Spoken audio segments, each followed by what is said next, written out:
Goddamn immigrants. Am I right? I'm left.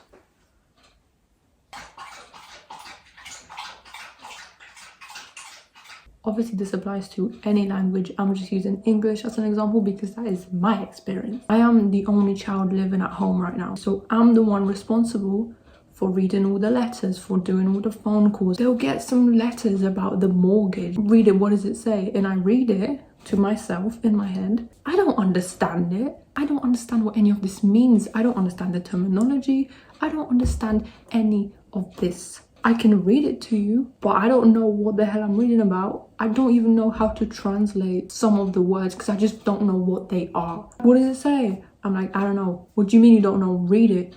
I don't know. Well, you can't read? Yes, I can read. Just because I can read doesn't mean I understand. How am I supposed to understand? Am I a mortgage? How am I supposed to know what the hell it's supposed to mean? So that's problem number one. Problem number two, oh, sorry, make it spicy. Numero dos. Quattro. I know that in English you don't need to pronounce your R's, but hearing people say things like quattro just... Anyway, moving on. Plowing ahead! Phone calls. Whenever like an unknown number, if it calls my mom, she just doesn't pick up. If it calls my dad, he either stares at it until it stops ringing because he doesn't know how to silence his phone, or he answers it, goes, and then runs to me and just shoves it. It's like, what do you want me to do? It's like I'm meant to pretend to be him. What's your date of birth? 1963. Thank you. Doctor's appointments. I either have to pretend to be them or just say I am speaking on behalf of them. And then some people are like, okay, chill. And then some people are like, I'm gonna need their written permission. They're like, right here. Is that you, Mr. That's what my dad does. My dad just makes sounds. When he's in the shop and the cashier, she's like, do you need a bag? He won't go, yes. Oh, yeah. He'll go,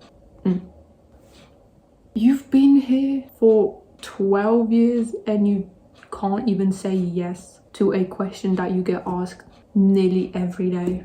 Pathetic, honestly. There are some positives. For example, with music, you know, sometimes when I play my music out loud, some of the lyrics are very questionable. They're very explicit. I just play them out. My parents don't care because they can't understand it. I don't actually know what my parents, like if they understood the lyrics, if they would be like, turn that off, or would they like not care? I don't think they would care. I would watch South Park with my brothers from as little as I can remember, playing GTA. Yeah, I don't think my parents really care. I remember one time my brothers were gone and it was just me and my mum at home, and I was like, I couldn't have been older than like 4 or 5, and I remember wanting to play some GTA, and I asked my mum to put it on, and she called my brother to ask him how to turn it on because she couldn't, and she turned it on for me and I was playing.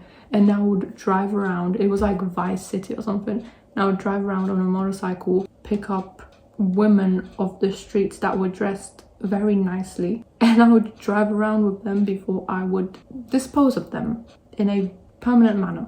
But I turned out fine. I'm not a murderer. Even my dog doesn't understand English, and she's an English dog. I ruined her.